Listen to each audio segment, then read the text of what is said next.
Because even when the body feels tired and time seems to narrow its horizon, life does not close itself the way we imagine. What truly closes is the illusion that everything can be postponed. And yet, meaning remains open, always. The idea that it is too late is one of the most comforting lies the mind tells itself because it frees us from responsibility. If it's too late, then nothing depends on us anymore. But that is precisely where the regret grows, in believing that there is nothing left to do, nothing left to say, nothing left to feel. The past cannot be rewritten, that much is true. What happened, happened. The decisions made, the words swallowed, the past not taken, they remain there, immutable. But what can change, what always can change, is the place those memories occupy inside us. Regret is not born from the past itself, it is born from the meaning we give it in the present. Two people can have lived the same story, and one feels peace while the other feels torment. The difference is not in what they live, but in how they have learned to look at it. There are those who believe that reconciliation must always be with others, but the most difficult reconciliation is always with oneself, to stop punishing ourselves for what we did not know, for the emotional tools we did not yet have, for the fears that governed us when we were younger. We judge our past with the wisdom of today, forgetting that at that time we did not possess this clarity. Forgiveness, in its deepest form, is not something we give to others, it is something we allow ourselves. Sometimes the regret comes from relationships that were broken, words that were never spoken, love that was never expressed, and we tell ourselves that the moment has passed, that the person is no longer there, or that it would be awkward, unnecessary, or pointless to speak now. But the truth is that what was never said continues to speak inside us, writing a letter that may never be sent, speaking out loud what? Silence, allowing emotion to exist without witnesses. These acts do not change the past, but they soften its weight. They loosen the knot that tightens around the chest when silence accumulates for years. Other times, regret appears as a life lived according to expectations rather than desire, a profession chosen to please, a role accepted out of duty, a version of oneself built to be loved. And when time passes, the question emerges quietly but relentlessly, was this really my life? That question is painful, yes, but it is also honest. And honesty, even late in life, is not cruel, it is liberating.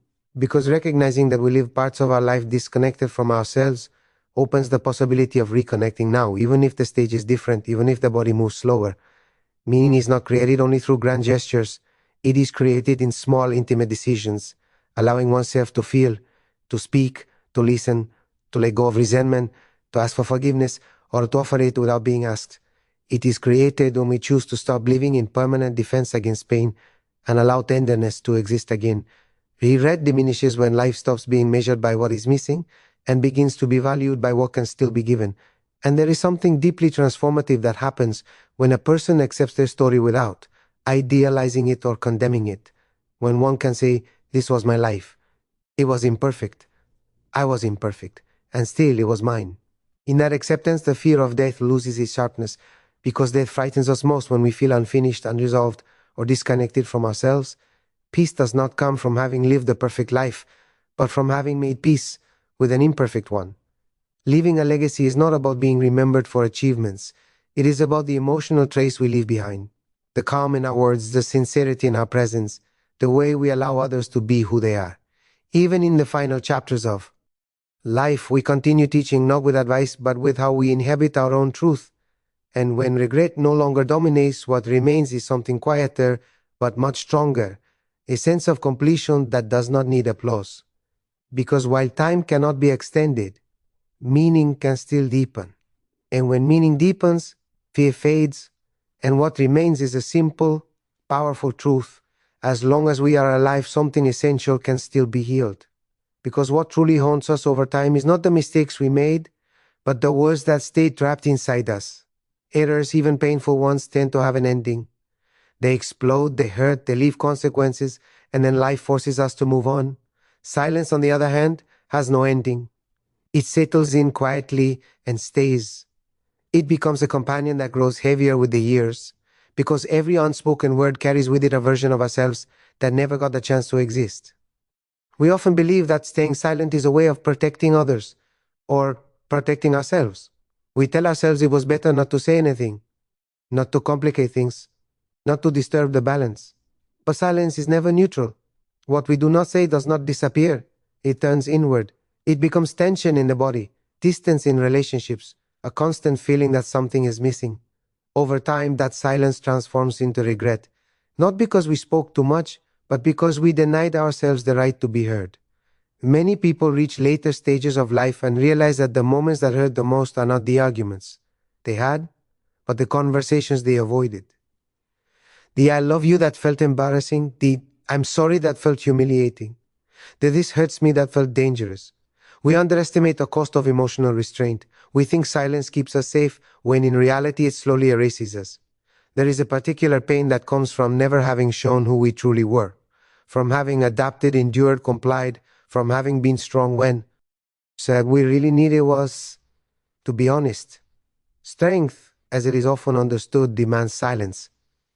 But emotional health demands expression, and when expression is denied for years, the soul begins to protest in subtle ways.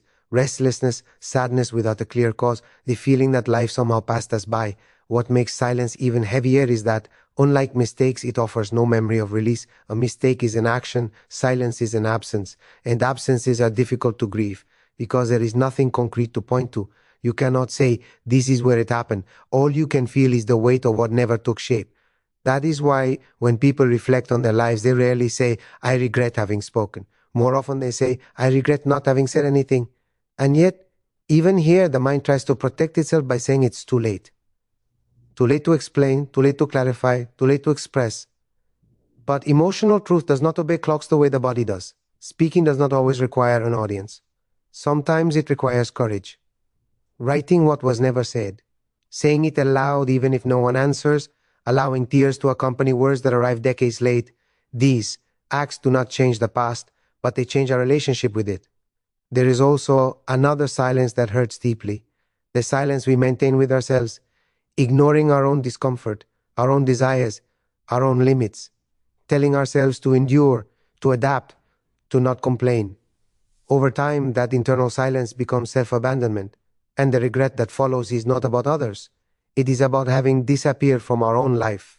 Breaking silence does not mean creating conflict. It means restoring truth. It means allowing the emotional system to complete what was left unfinished.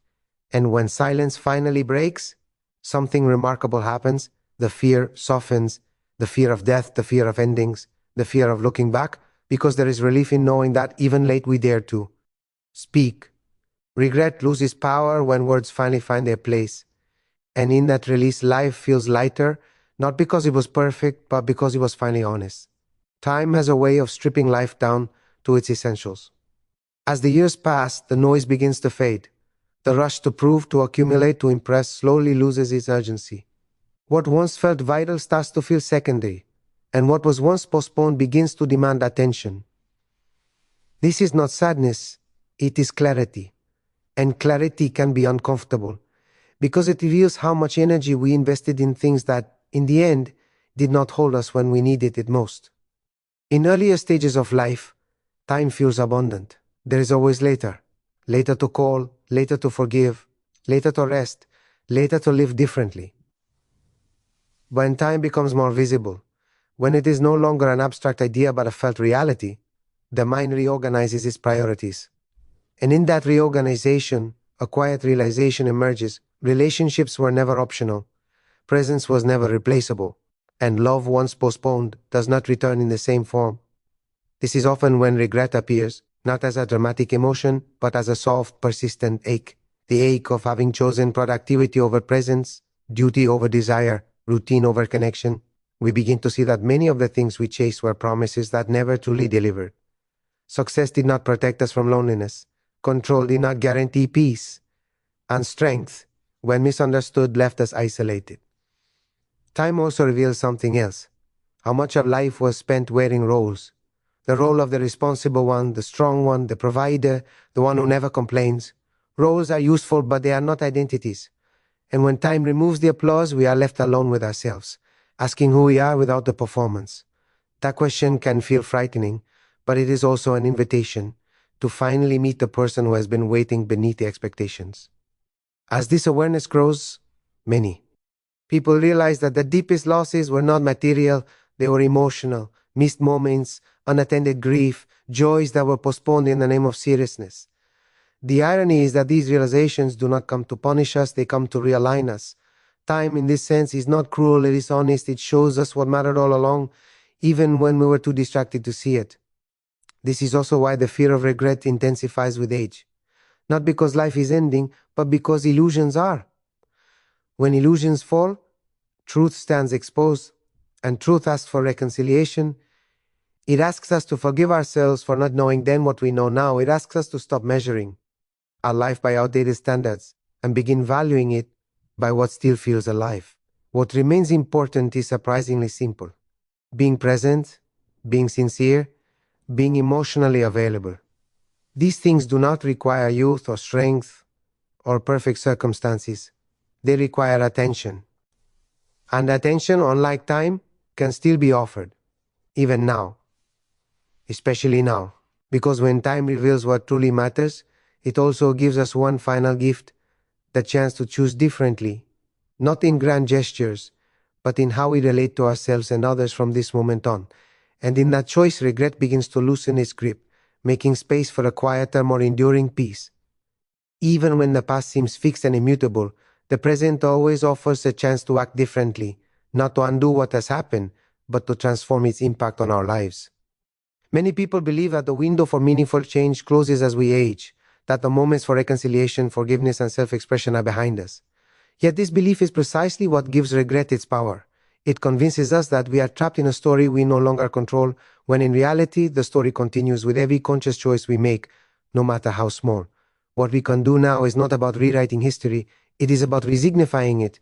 We can take the weight of years spent in silence or avoidance and place it in a context of learning, growth, and acceptance.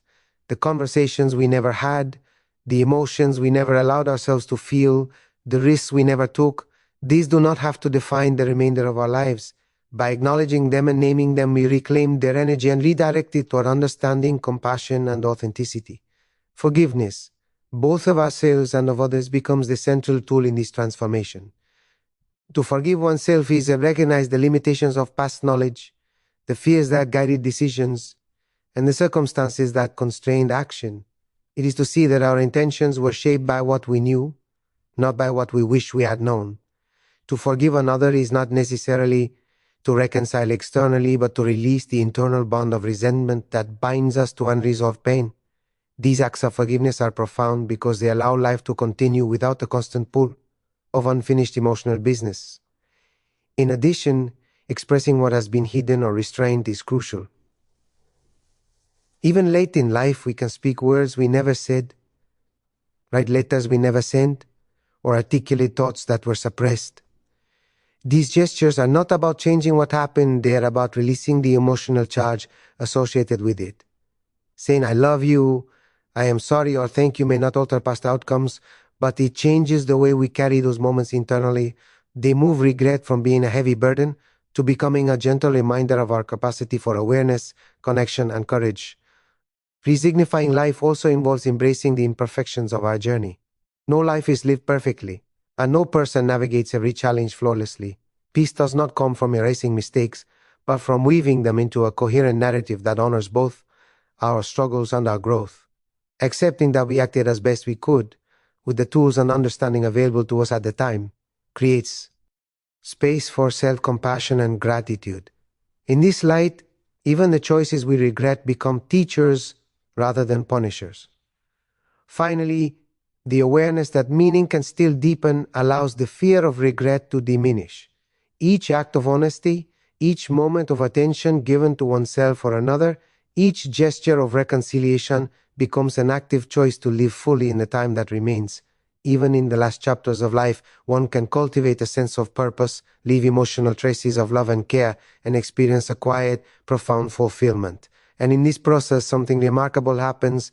The mind grows lighter, the heart softens, and regret, once overwhelming, becomes a companion that teaches rather than torments. This is the ultimate lesson, that it is never truly too late to bring understanding, compassion, and love into the life we are still living. Regret loses its power when life is lived with awareness, And peace is found in the courage to act even now. Sometimes the greatest transformation comes not from grand gestures, but from small, intentional acts that honor our emotional truth.